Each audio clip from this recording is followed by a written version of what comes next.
Good evening to one and all. Welcome you all to the daily Indian Express newspaper analysis for the date 5th September 2023 for the news which came in Indian Express newspaper brought to you by Ganesh IAS Academy. Okay, let's get into the today's newspaper analysis.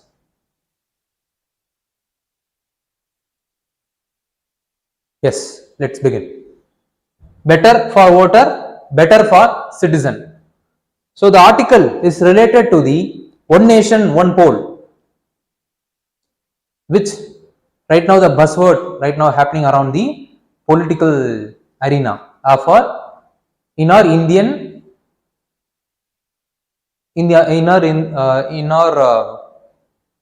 system. Okay, what the author has said is that the author has mentioned or detailed about the importance of having the one nation one poll, and he has highlighted certain advantages as well as significance while conducting the simultaneous election in India. So what are all the significance he has mentioned is that focus on governance. First of all, because of multiple elections that is happening around the year in different part of the country, the politicians as well as the administrators could not able to focus on the governance, as a result of which more number of if the elections is happening in different part of the country, means surely the political system will be working towards winning those elections only. So their area of concentration partly will be guided for winning the election in particular state, the particular or in the particular by elections.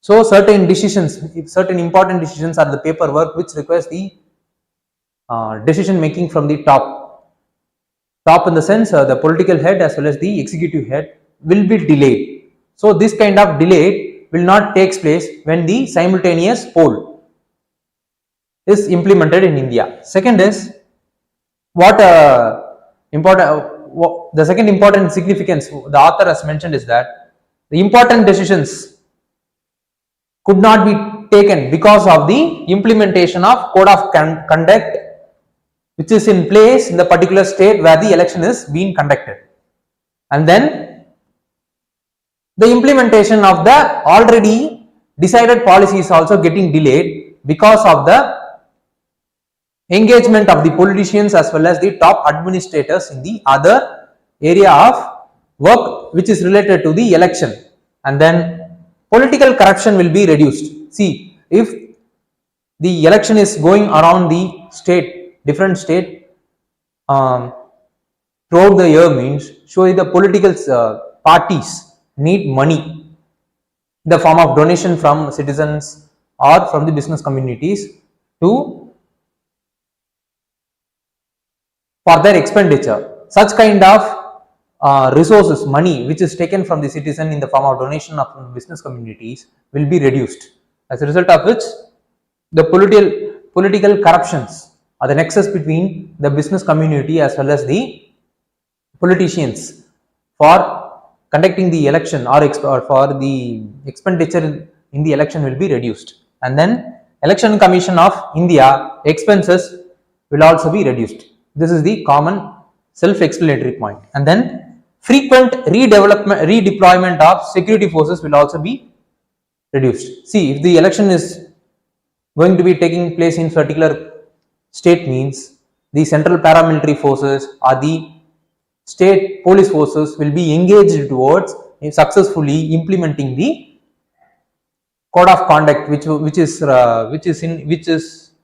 in place when the election is announced in the particular state or the particular area. So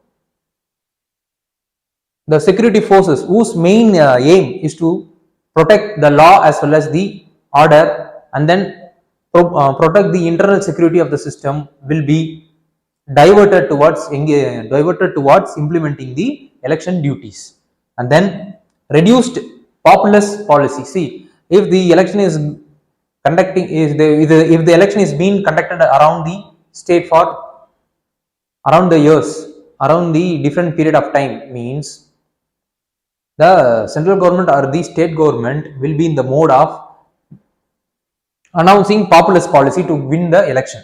So most of this kind of populist policy will act as will enhance the fiscal burden of the government, as a result of which the tax pays money only will be getting wasted rather than being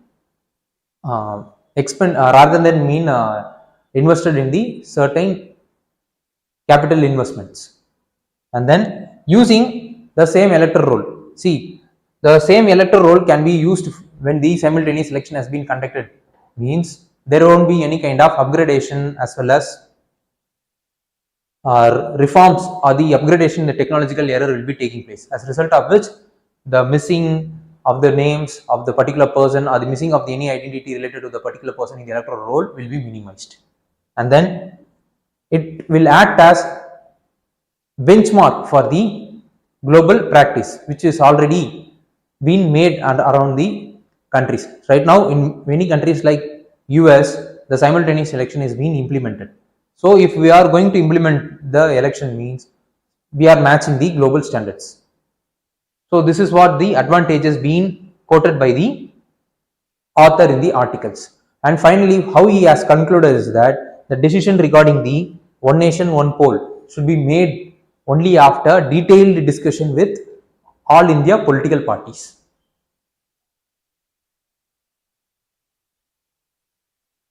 Okay, how the news is related to civil service examination is, under prelims, the news is related to Indian polity and governance, constitution, political system, panchayat raj, public policy, rights issue, etc. Under mains, it is related to GS paper 2, parliament and state legislature, structure, functioning, conduct of business, power and privilege, and issues arising out of this. So under this two areas only this news is being linked. So we have seen the positives or the significance in relation to the conducting of simultaneous polls. So let's discuss about what are other challenges being involved in conducting the simultaneous election. First is extension or reduction in terms of the state legislature assembly. So if the election is going to be conducted simultaneously, means there are certain states whose term of duration will be cut, but on the other hand there are certain states whose term of duration will be extended for a certain period of time. For this, the amendment in the constitution needed to be made. For the amendment needed to be made, means there need to be consensus across the party, which is very challenging. Second is loss of confidence. So if the simultaneous election has been conducted, means in our parliamentary system the executives are responsible to the Lok Sabha. So whenever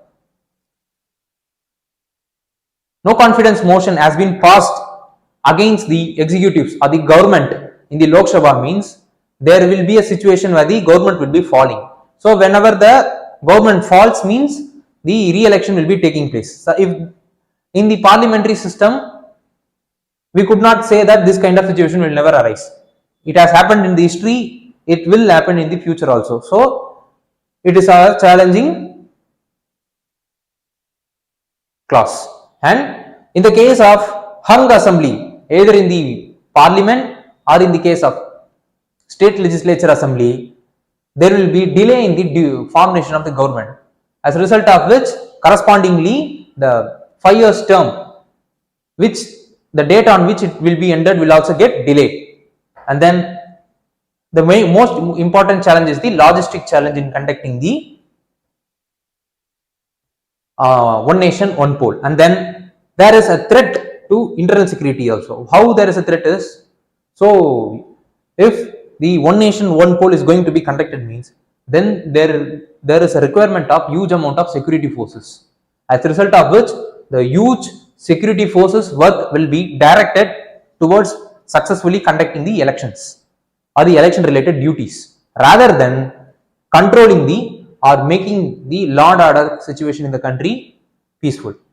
So there may be a situation where the threat to the internal security will be boosted, and then reduced accountability. See, since there has been the election has been conducted year around the year across different parts of the state, means the political party needed to meet the people at the frequent interval of time. So if the one nation one poll is going to be conducted means the political party will be meeting the people at once in the 5 year. So their meeting with the people will get reduced, as a result of which there are correspondingly their accountability, the chances of their accountability will be reduced. So these are all the important challenges in relation to conduct of one nation one poll. Okay, let's discuss about the historical background of the one nation one poll. Since 1952, the 4 elections are conducted simultaneously. That is, all the state legislature assemblies as well as the parliament will go on to the election simultaneously in these 4 periods.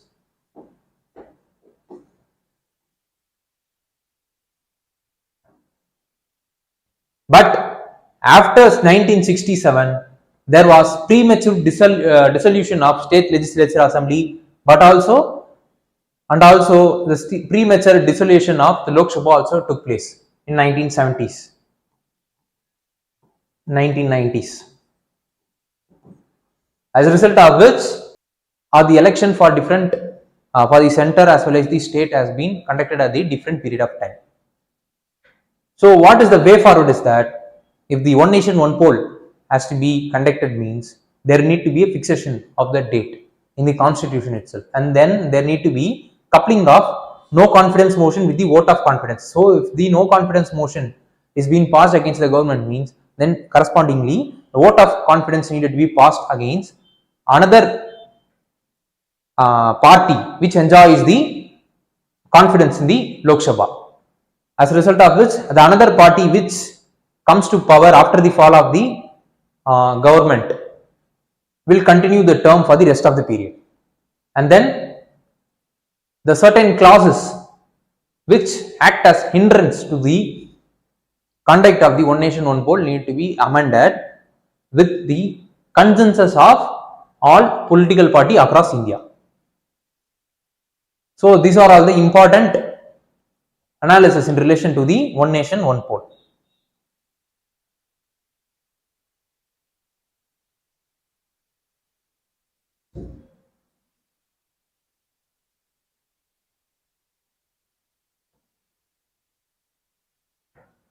Okay, what need to be studied further is you should know about the emergency provisions. What are all the articles? What is the power of state legislature assembly and parliament when the emergency provision is being implemented? And then we should know about the election. Election means the body which is responsible for conducting election in India. And then we should also know about election process in relation to Lok Sabha as well as to the state legislature assembly. And also we should also know about no confidence as well as vote of confidence motion. And then we should also know about Article 368 which is related to amendment. What are all the different types of amendment that is available in India?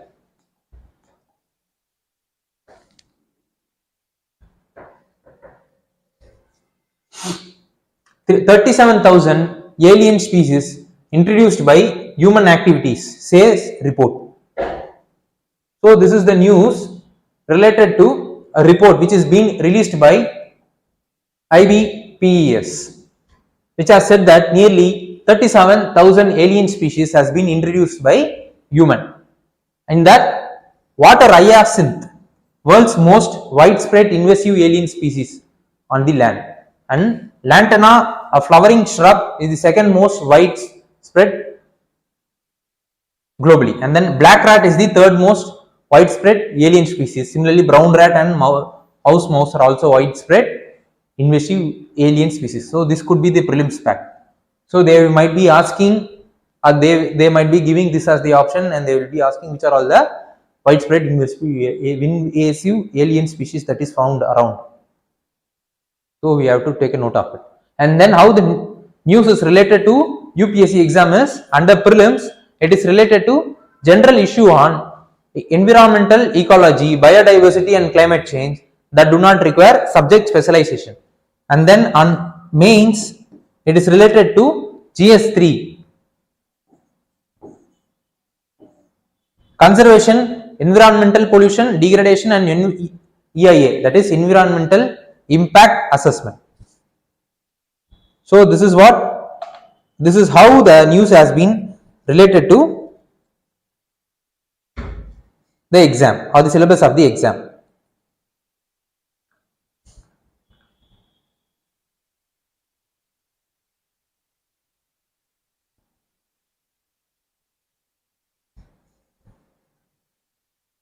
Okay, let's discuss about what does this IBPAS is about.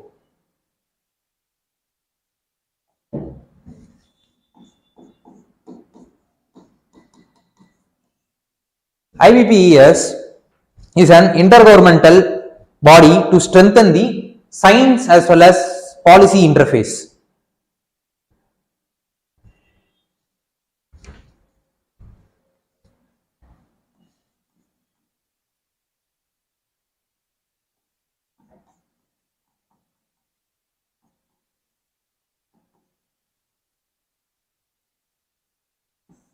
And it is not a UN body.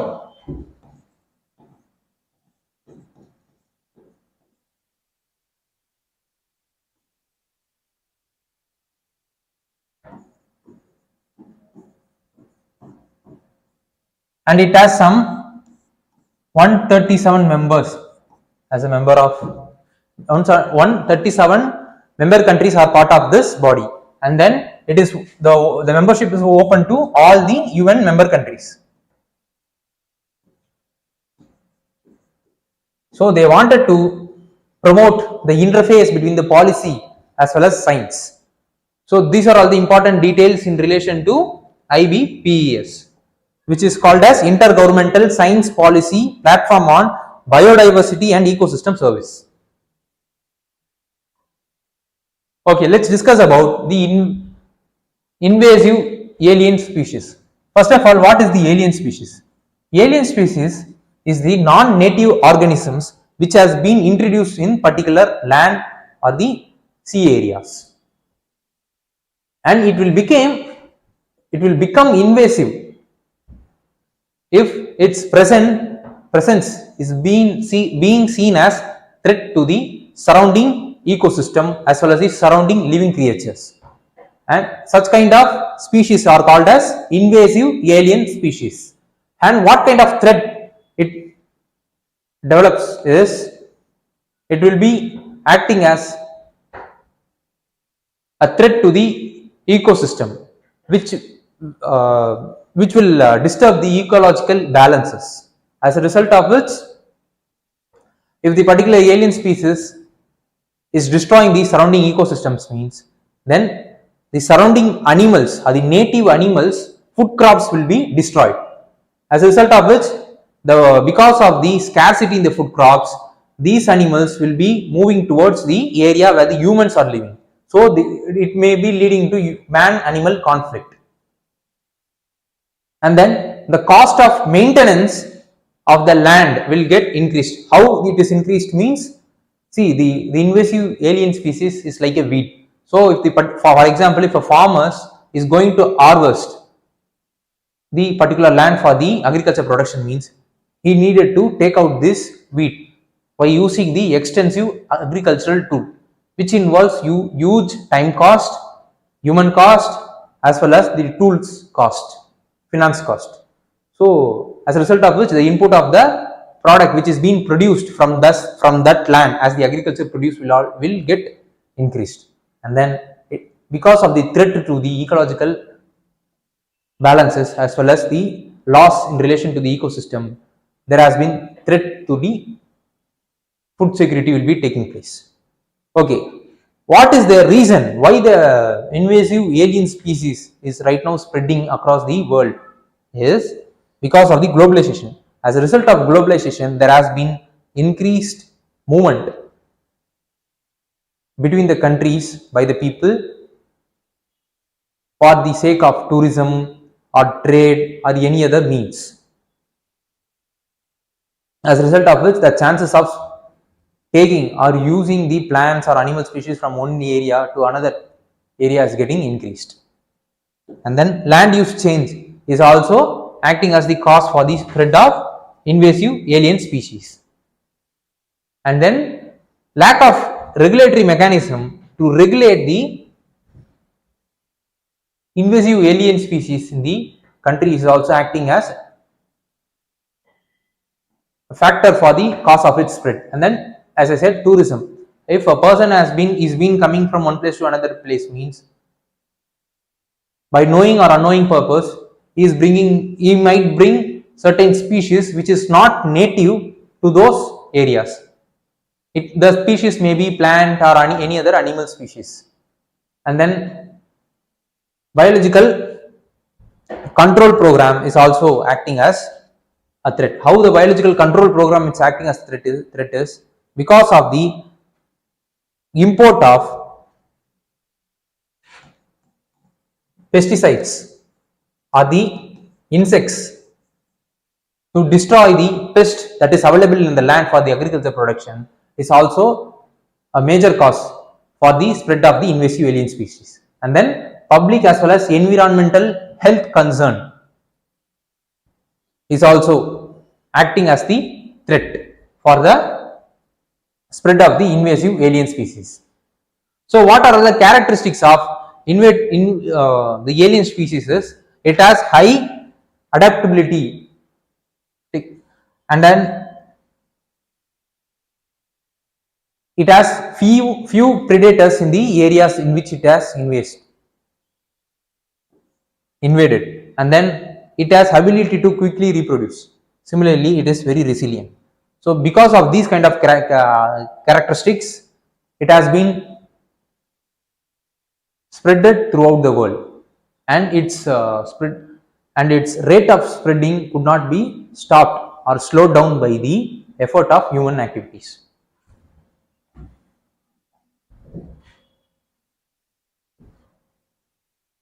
So what are the steps in invasion is, first is the transportation, second is introduction of those species in the ecosystem of the another area, and then establishment means the species will be developed in such a way that it will be self-sustained, it could be able to manage itself. For manage itself means in terms of food requirement and other atmospheric requirements and other reproductive requirements. And then after establishing it will reach a position where it could be spread throughout the areas which could not be able to control in the form of anthropogenic as well as natural activities. And then after spreading, it will start its work by disturbing the surrounding ecosystem in which it has spreaded, in which area it has spreaded. Okay, what needed to be studied further is we should know about what is specialist as well as generalist species in ecosystem. Second is what are all the different types of ecosystems and what is the relation between them. And then third is we should know about the convention on biodiversity, the convention which was made in 1992. And then we should also know about different types of food chains. So these are all the areas which we needed to be aware of. Putin says won't renew Black Sea grain deal until the West meets his demand. Right now, Russia has stepped back from the Black Sea grain initiatives, a deal which enabled the passage of food grains from the Ukraine port towards the Black Sea to the Asia as well as Africa to reduce the food security crisis that is happening around these regions.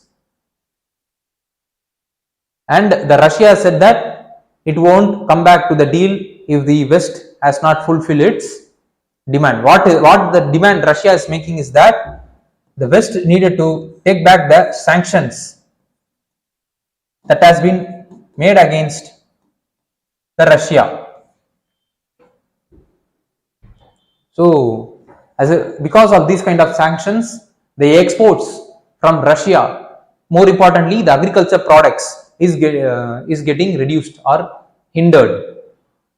So this is what the explanation of the news is about. How the news is linked to exam is that under prelims it is related to current events of national as well as international importance, and then under GS2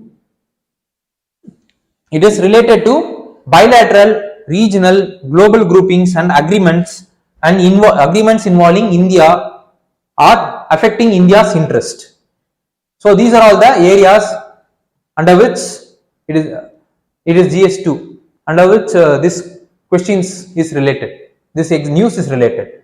Okay, about Black Sea grain deal to revive the food as well as the fertilizer export from the Ukraine to rest of the world, because Ukraine is one of the major exporter in terms of food grains as well as food grain, especially wheat and the fertilizers in the global supply chain.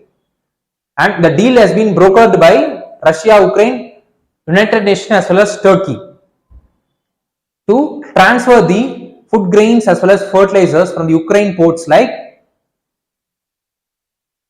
Chornomorsk, Odisha as well as Yuzhny. From this the ship will be leaving towards Black Sea.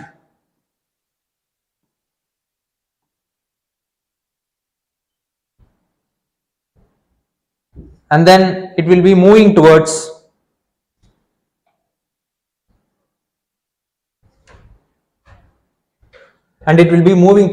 Bosphorus Strait, through Sea of Marmara,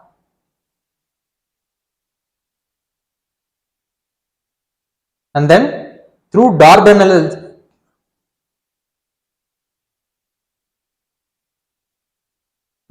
Strait, and then it will be entering towards Mediterranean Sea. From there it will be moving towards Africa as well as Asia.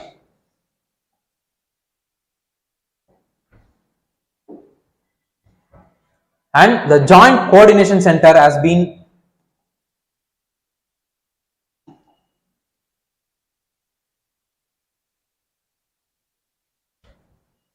implemented to monitor the implementation of the deal.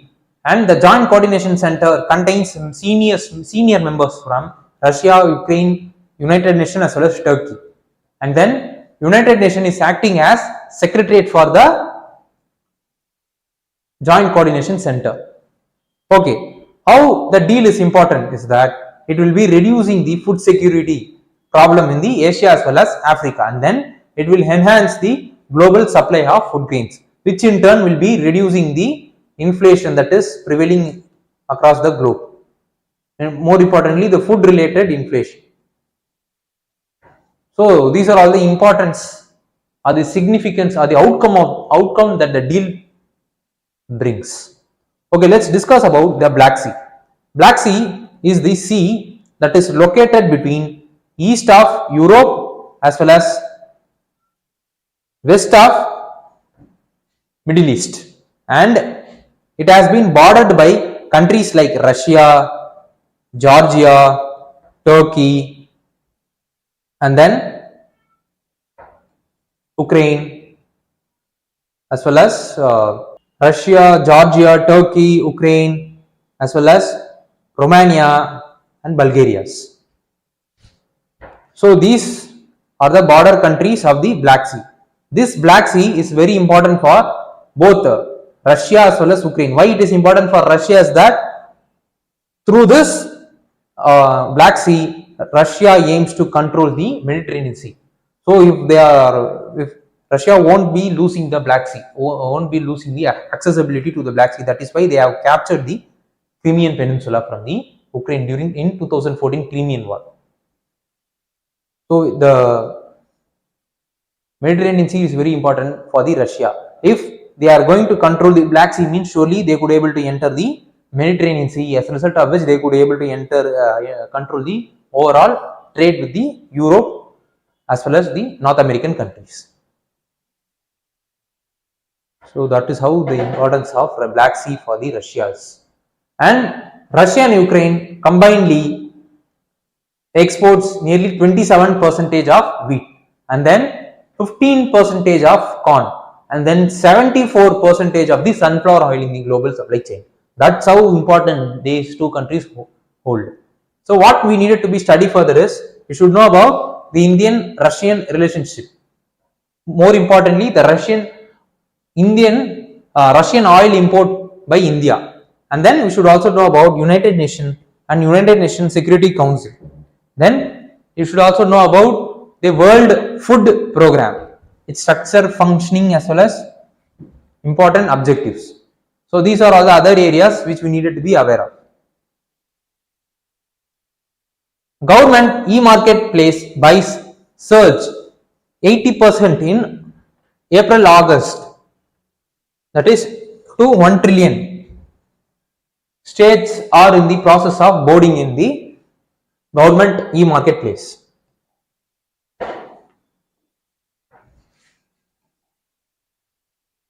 So in April-August this year, the procurement through the government e-market portal has reached $1.1 trillion, which is 80% above than the corresponding previous year. And since 2016, the year in which the government e-marketplace portal has been launched, nearly 16.7 million orders has been processed, and then 5 trillion rupees transaction has been made. And then in 2020, government has decided that if any organization or any government is delaying the payment, means the 1% penalty will be levied on those payment. As a result of which, the quick payment to the sellers will be made by the government organization. So how the news is related to civil service examination is, under prelims it is related to economic as well as social development.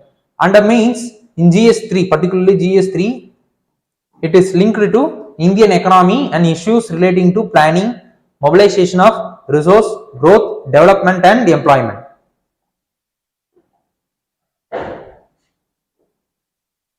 Okay. About government e-marketplace or GEM, it is the public procurement portal, comes under the Ministry of Commerce to enhance the transparency, efficiency as well as inclusiveness in the procurement by the government agencies from the vendors. So this is the important objective under which it has been formed. And what is the general significance of government e-marketplace is that it reduces human interactions, as a result of which the discretion with the administrators could be reduced, as a result of which the corruptions or any other thing which is related to the human interaction will also get reduced, any other illegal negative things. And then no restrictions on legitimate vendors. If a particular vendor is certified as legitimate by the government, means it doesn't have any kind of restrictions in participating or listing its product in the portal. And then quick processing of the request, and then transparent as well as secured. How it is secured means the documents will be signed electronically, so that there won't be any kind of modification of the agreement in relation. There won't be any kind of modification in the agreement will be taking place. So in that sense, from that perspective, it is very secure. So what is the advantage? Now we will enter into the specific advantages. How the advantage is for the buyers is that it offers rich listing, that is, it will be giving choice to the buyers, and then it has the facility to search, compare as well as select and buy, and then we could able to buy as and when required. And then it is also providing an opportunity for vendor rating system, through which we could able to know whether the particular vendor is genuine or not, or we could able to know that the efficiency or the productivity of those vendors, and proficiency of easy return policy. So these are all the advantage for the buyers. And what is the advantage for the seller is that he could able to access at one portal. He could able to access all the government agencies, central government, departments, state government public sector departments, and then central public sector departments. These are all the agencies or the organization which a particular vendor could able to access through a common portal, and then one-stop marketing forum, and then quick payment mechanism, so that there won't be any kind of delay in terms of payment for the vendor will be taking place. So these are all the advantage for the seller. Public finance management system, which deals with the expenditure side of the government organization. Let's discuss what it is. It comes under Department of Expenditure under Ministry of Finance, and it is the end-to-end solution for procurement system, tracking, monitoring, accounting, reconciliating as well as reporting, so that it reduces the error in terms of transactions, and also it will act as accountability, transparency as well as accountability mechanism from the buyer side, the organization side, the government organization which is paying to buy particular product, where everything will be clearly tracked, monitored. So this is what the advantage of public finance management system. What need to be studied is, we should know about MSME. What are the criteria being followed in India to classify particular organization as MSMEs? Second is, we should know about ease of doing business. What are all the criteria being inculcated or included in ease of doing business? Third is, we should know about the other important functions of Department of Expenditure, and then we should also know about national e-commerce policy. So these are all the other areas which we need to be aware of.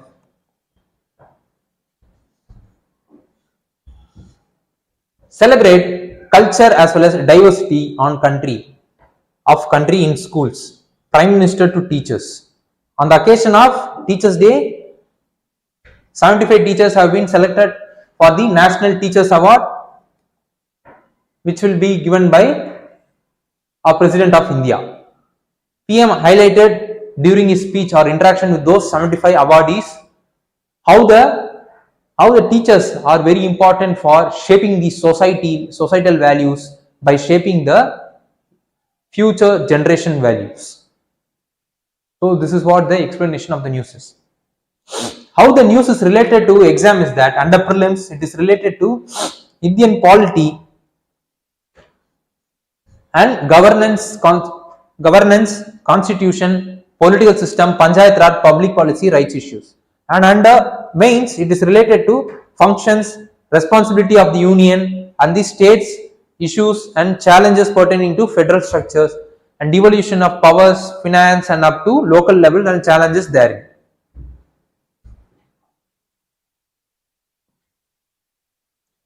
Okay, let's look into the details of the National Teachers Award. It is instituted in the year 1958 and given by either President or in his absence Vice President, and the award has been supervised by the Ministry of Education.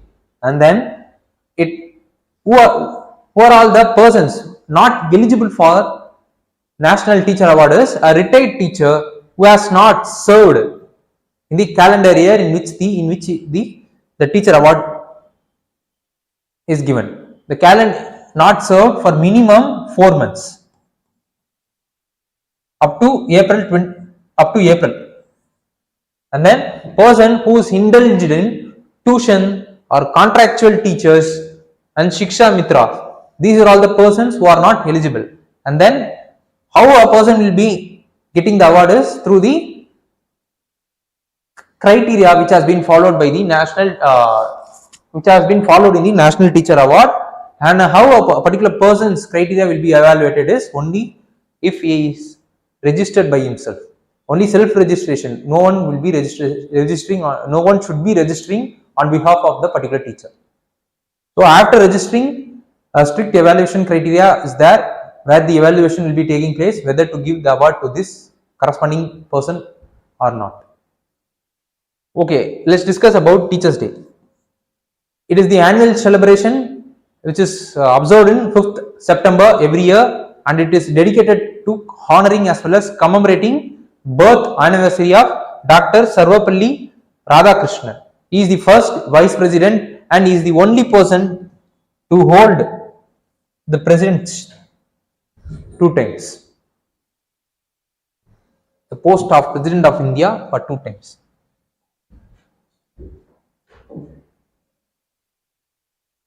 And at international level, October 5 is celebrated as World Teachers Day, and the initiative is being led by UNESCO, UNICEF, as well as International Labour Organization. It is the global platform to acknowledge the important role being played by the teachers to develop the healthy society. As a result of which, if the teachers are developing the healthy society, means then the healthy world will be developed. So to recognize their effort to develop the healthy society, this World Teachers Day has been celebrated. What need to be studied further is, you should know about Padma Awards, and then Article 18, and then UNESCO, UNICEF, as well as International Labour Organization. These are all the other things which we need to be aware of. Okay, let's discuss about their practice prelims question. Area of conflict mentioned in the news, as well as country where it is located: Donbass, Syria, Kachin, Ethiopia, Tigray, North Yemen. How many of the above pairs are correctly matched? So I want those students, those who are watching the session online, please do comment the option point, answer point, or the option point for the question which you are seeing right now on the board. So with this, we have reached the end of the today's current affairs session, the Indian Express newspaper analysis session. Thank you.